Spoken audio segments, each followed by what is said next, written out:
Hello again, everyone. Welcome to our daily devotion for Tuesday, October 22nd, 2024. Thank you so much for spending this time with me in God's Word today, as together we grow in our faith and in our knowledge of Jesus Christ as our Savior. We begin today with Psalm 36.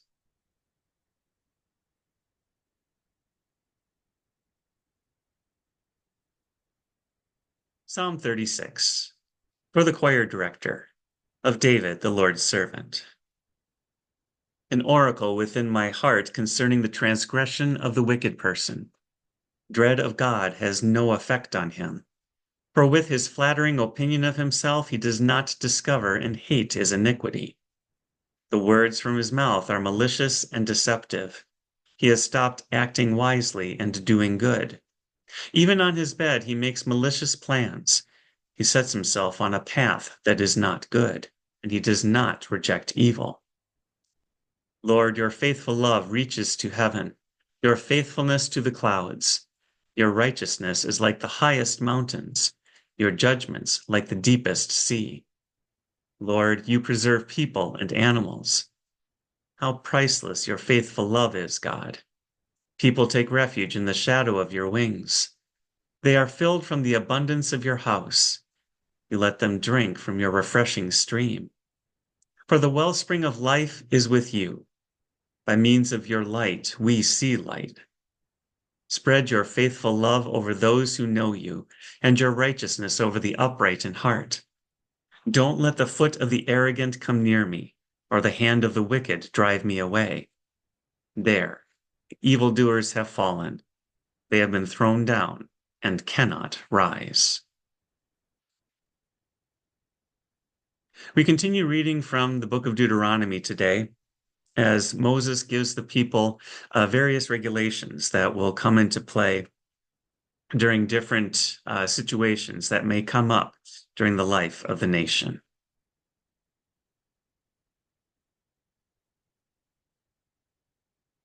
If a murder victim is found lying in a field in the land the Lord your God is giving you to possess, and it is not known who killed him, your elders and judges are to come out and measure the distance from the victim to the nearby cities. The elders of the city nearest to the victim are to get a young cow that has not been yoked or used for work. The elders of that city will bring the cow down to a continually flowing stream, to a place not tilled or sown, and they will break its neck there by the stream. Then the priests, the sons of Levi, will come forward, for the Lord your God has chosen them to serve him and pronounce blessings in his name, and they are to give a ruling in every dispute in case of assault. All the elders of the city nearest to the victim will wash their hands by the stream over the young cow whose neck has been broken. They will declare, "Our hands did not shed this blood. Our eyes did not see it. Lord, wipe away the guilt of your people Israel, whom you redeemed, and do not hold the shedding of blood against them." Then the responsibility for bloodshed will be wiped away from them.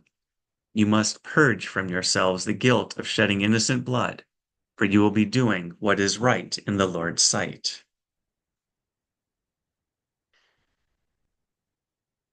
When you go to war against your enemies, and the Lord your God hands them over to you, and you take some of them prisoner, and if you see a beautiful woman among the captives, desire her, and want to take her as your wife, you are to bring her into your house.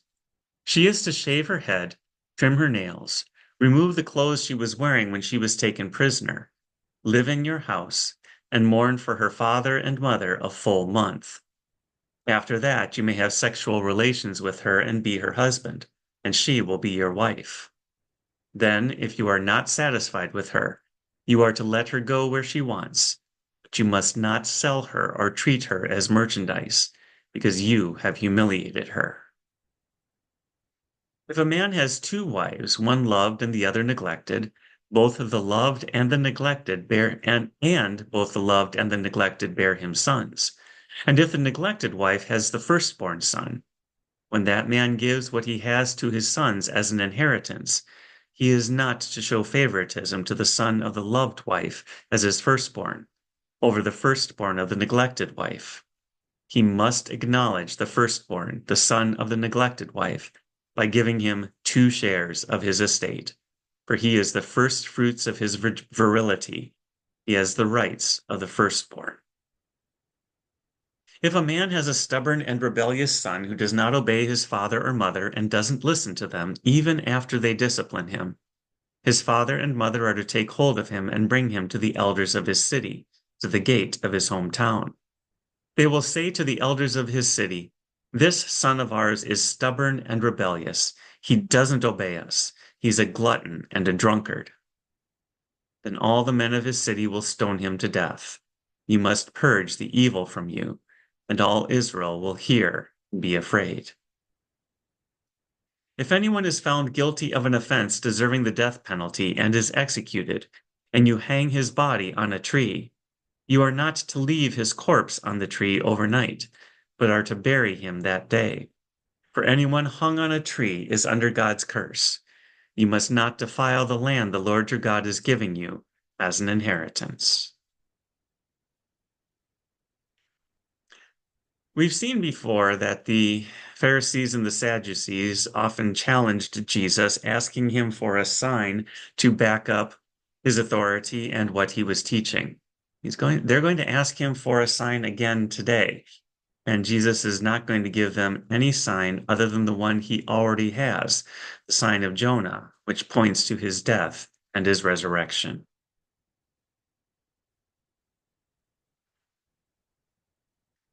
The Pharisees and Sadducees approached and tested him, asking him to show them a sign from heaven. He replied, "When evening comes, you say, 'It will be good weather because the sky is red.' And in the morning, 'Today will be stormy because the sky is red and threatening.' You know how to read the appearance of the sky, but you can't read the signs of the times. An evil and adulterous generation demands a sign, but no sign will be given to it except the sign of Jonah." Then he left them and went away. The disciples reached the other shore, and they had forgotten to take bread. Then Jesus told them, "Watch out and beware of the leaven of the Pharisees and Sadducees." They were discussing among themselves, "We didn't bring any bread." Aware of this, Jesus said, "You have little faith. Why are you discussing among yourselves that you do not have bread? Don't you understand yet? Don't you remember the 5 loaves for the 5,000 and how many baskets you collected? Or the 7 loaves for the 4,000 and how many large baskets you collected? Why is it you don't understand that when I told you, 'Beware of the leaven of the Pharisees and Sadducees', it wasn't about bread?" Then they understood that he had not told them to beware of the leaven in bread, but of the teaching of the Pharisees and Sadducees.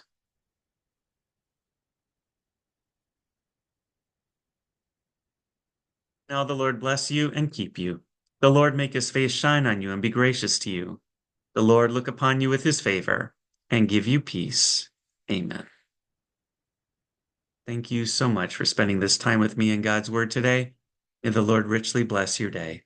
And I look forward to seeing you again tomorrow.